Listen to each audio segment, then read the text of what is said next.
قیامت کے دن یوں فرمائے گا اللہ وَامْتَازُوا الْيَوْمَ أَيُّهَا الْمُجْرِمُونَ، اے فرشتوں آج مجرموں کو الگ کر دو، ان کی پہچان الگ بنا دو۔ أَلَمْ أَعْهَدْ إِلَيْكُمْ يَا بَنِي آدَمَ أَلَّا تَعْبُدُوا الشَّيْطَانَ، اے آدم کی اولاد کیا میں نے تم سے عہد نہیں لیا تھا کہ تم شیطان کی عبادت نہیں کرو گے؟ وَأَنِ اعْبُدُونِي، اور میری عبادت کرو گے۔ هَذَا صِرَاطٌ مُسْتَقِيمٌ، یہ سیدھا راستہ ہے۔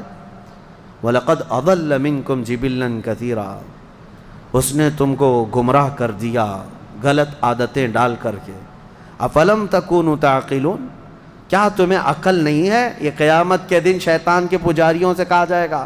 اب پھر رب تعالیٰ فرماتا ہے ہذہ جہنم التی کنتم توعدون اصلوہا، یہ وہی دوزخ ہے جس کا تم سے وعدہ کیا گیا تھا، ڈالو ان کو اس میں۔ امام احمد بن حنبل کے متعلق ہے کہ وہ نزع کے حالت میں جا کر قریب الموت تھے، اس کے بعد پھر وہ صحیح بھی ہو گئے، پھر آ گئے، کیونکہ انہیں کچھ بتانا تھا۔ کہا کہ میری روح نکلنے کے قریب تھی، نزع کا وقت تھا، شدت کا درد تھا، ایسا درد کہ مکھی بیٹھے تو لگتا پہاڑ بیٹھا ہوا ہے، ایسی تکلیف۔ فرماتے ہیں اسی اثنا میرے پاس ابلیس آیا اور پانی لے کر کے آیا، مجھے ایک بوند پانی بھی ایک ندی کے برابر لگتا، اور وہ کہتا احمد بن حنبل میری طرف دیکھو، میں میٹھا پانی لایا ہوں، زندگی بھر تم جس کی عبادت کرتے تھے اس نے تو تم کو تکلیف میں چھوڑ دیا، لیکن میں تمہیں تکلیف میں نہیں چھوڑوں گا، تم نے مجھے پہچانا ہی نہیں، میں اصل بندوں کی دیکھ بھال کرتا ہوں۔ عزیزان اکرامی، یہاں پر میں رک کر کے ایک بات کہوں گا، ابھی ایک دنیا میں فرقہ جنم لیا ہے، بلکہ یہ کافی سالوں سے ہے، عباد الشیطان ان کو کہا جاتا ہے۔ یہ ڈیول ورشپرز، شیطان کے بندے، شیطان کی پوجا کرنے والے، اور ابلیس کو وہ رب العالمین کہتے ہیں۔ وہ کہتے ہیں اصل جو چیز ہے وہ ابلیس ہی ہے، تم لوگ سب جو ہے جس کو خدا کہہ رہے وہ خدا ہے نہیں، شیطان جو ہے وہ اصل خدا ہے۔ الومناتی کا پورا نظام اسی پر جمع ہوا ہے، اگرچہ اس کو سیکریٹ اور خفیہ کہتے ہیں، کوئی چیز سیکریٹ اور خفیہ نہیں، اوپنلی بہت ساری چیزیں ان کی ہوتی ہیں، لیکن وہ ہر ایک کے دماغ میں یہ ڈالنا چاہتے ہیں کہ اصل خدا یہ ابلیس ہے، شیطان ہے، تم نے نام اس کا شیطان رکھا ہے، اصل میں وہ رب العالمین ہے، نعوذ باللہ۔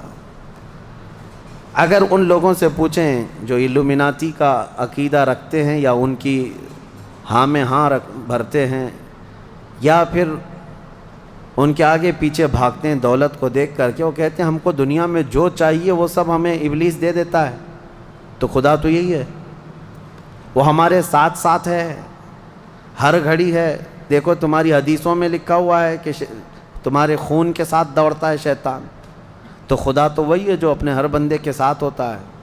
بڑے عجیب و غریب دلائل ان کے پاس ہے شیطان کے متعلق، اللہ تبارک و تعالی حفاظت فرمائے۔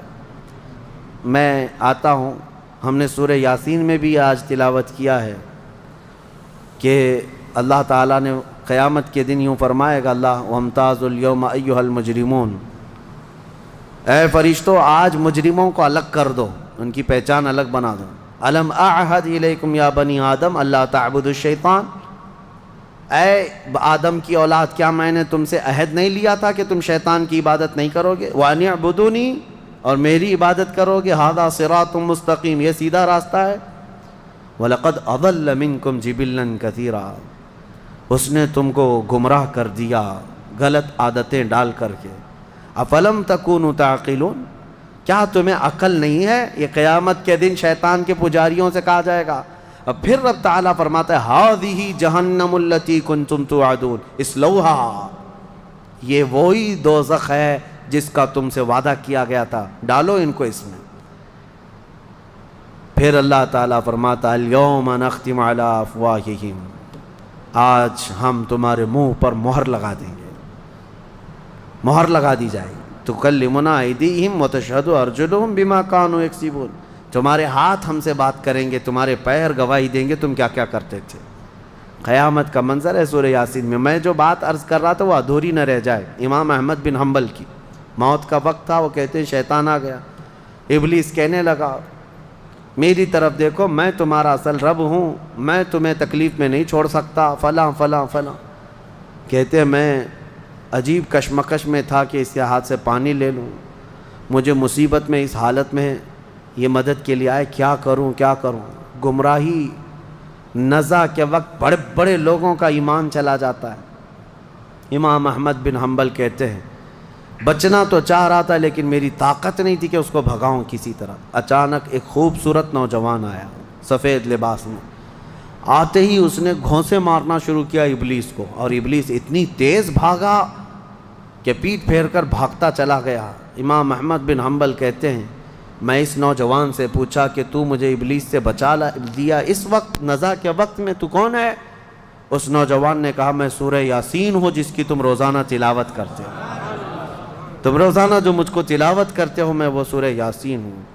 نزع کے وقت سورہ یاسین ایمان کی حفاظت کرے گا، یہاں تک کہ قیامت کے دن اپنے پڑھنے والے کی یہ سفارش کرے گا اللہ کی بارگاہ میں کہ اللہ یہ مجھے تلاوت کرتا تھا، اس کی بخشش فرما دے۔ اور ایک حدیث یہ بھی ہے جس نے صبح کے وقت دن کے شروع کے وقت میں سورہ یاسین پڑھ لیا، حضور صلی اللہ علیہ وسلم فرماتے ہیں اللہ تعالیٰ اس کو دنیاوی بلاؤں سے آفتوں سے محفوظ فرما دے، وہ دن اس کا محفوظ ہو گیا۔ عادت یہ ڈالو فجر کے بعد سورہ یاسین شریف کی تلاوت ہو جائے۔ سورہ یاسین میں بہت اہم پیغامات ہیں، اللہ کریم نے نظام کائنات اس میں بیان کیا ہے، انبیاء کرام کے معاملات بیان کیے۔ صبر کا لفظ جو ہے حضرت ایوب علیہ السلام کے ساتھ ایسا جڑا ہوا ہے کہ سب سے زیادہ صبر کرنے والوں میں ان کا نام آتا ہے، لیکن میرے مصطفیٰ کریم صلی اللہ علیہ وسلم سے زیادہ نہیں، یعنی ہر از اخلاق میں میرے آقا صلی اللہ تعالیٰ علیہ وسلم کی برتری ثابت ہے۔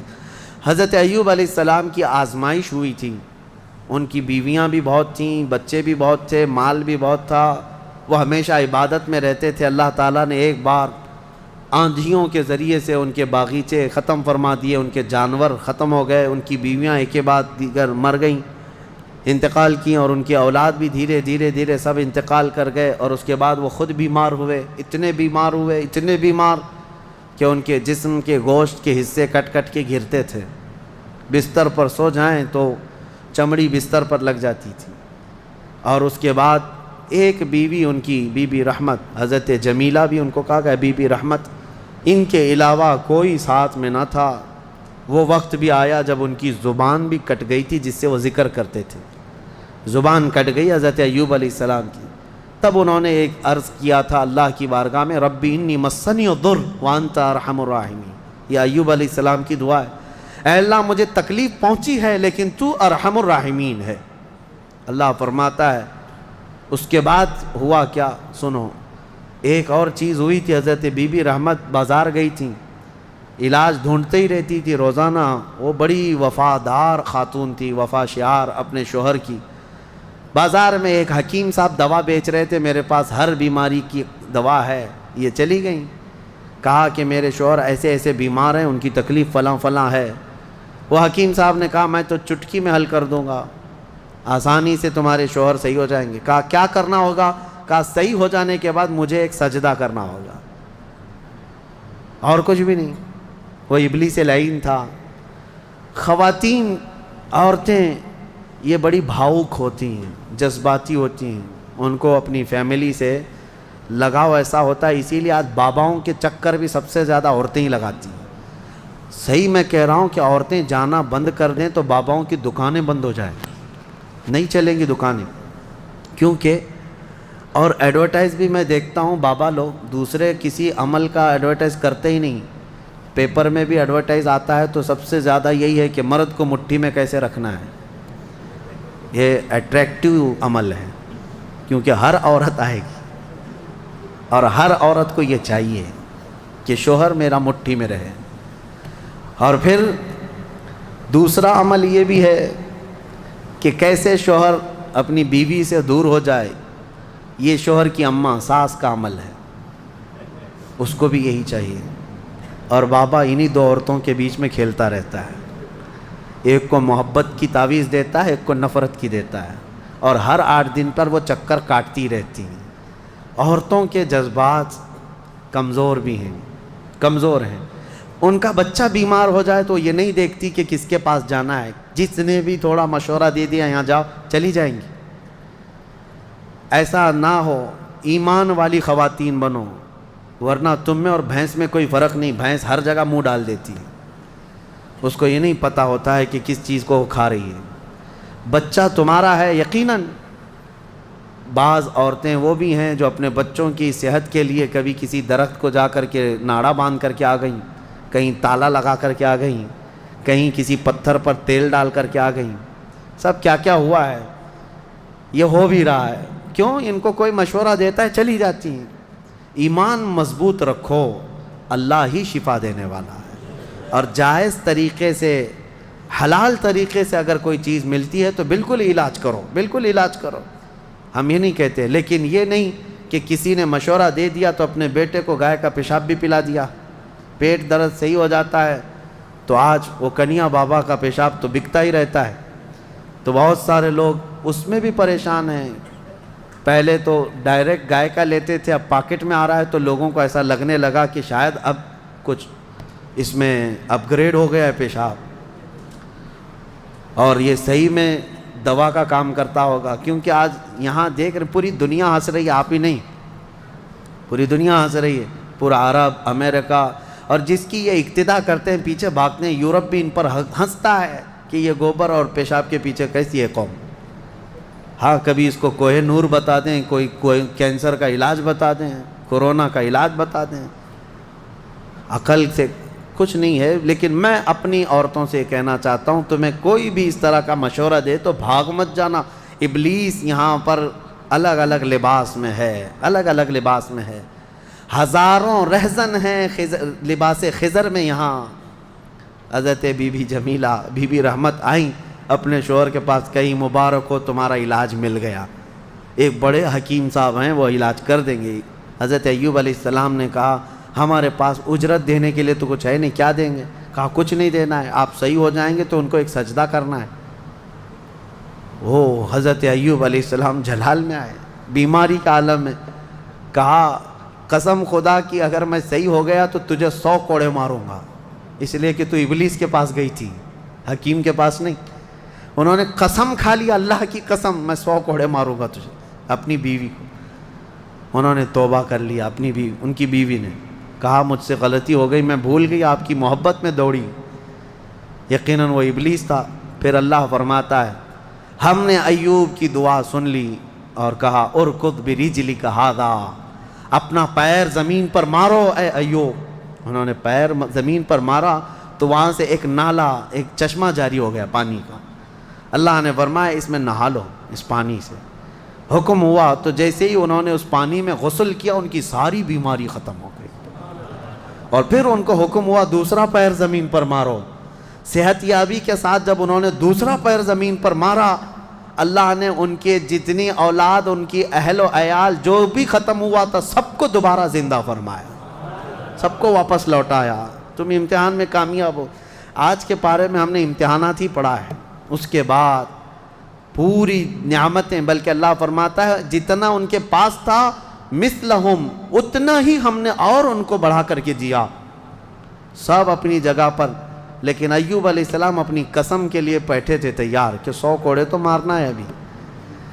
حالانکہ اتنی وفادار خاتون کے سب دور ہو گئے تھے لیکن بیوی دور نہیں ہوئی. لیکن اللہ کا حکم اپنی جگہ پر. وہ نبی ہیں، عام لوگوں کی طرح نہیں کہ تمہاری طرح صبح سے شام تک ماں کی قسم باپ کی قسم کرتے رہے. اللہ کے نبی کی زبان سے نکلی ہوئے الفاظ ہیں، ان کے جھوٹ کا شائبہ بھی نہیں ہوتا. لیکن رب ذوالجلال کو رحم آیا، کہا میرے بندے کی بیوی اتنی خدمت کرتی رہی، اب اس کو 100 کوڑے مارے گا تو یہ مر جائے گی.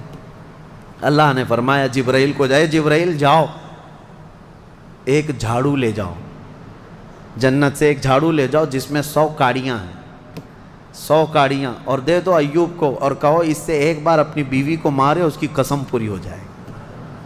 اللہ نے فرمایا خذ بیدک ضغثا فاضرب به ولا تحنث، لو اس جھاڑو کو. حضرت ایوب علیہ السلام نے وہ جھاڑو لے کر کے ایک بار مارا. اور پھر اللہ نے فرمایا اب تمہاری قسم کا کفارہ نہیں، تم نے جو قسم کھایا تھا وہ قسم پوری ہو گئی. لیکن اللہ کے نبی نے قسم پوری کی. آپ کے لیے ایسا نہیں ہے. آپ نے اگر اپنی بیوی کے لیے ایسی قسم کھائی تو جھاڑو مت اٹھاؤ. ہاں کیونکہ وہ اللہ کا حکم تھا قرآن میں. تم نے اگر کوڑے کی قسم کھائی تو کوڑا بعد میں پڑے گا, پولیس پہلے آئے گی. ویسی قسم کھاؤ بھی مت, اس لیے کہ ایسی اجازت بھی نہیں ہے, ایسی اجازت بھی نہیں ہے. بہرحال اللہ تبارک و تعالیٰ خوشحالیاں عطا فرمائے. رب کریم ہمیں قرآن عظیم کی تفسیر اور اس کے مفاہیم سے عمل کرنے کی توفیق عطا فرمائے.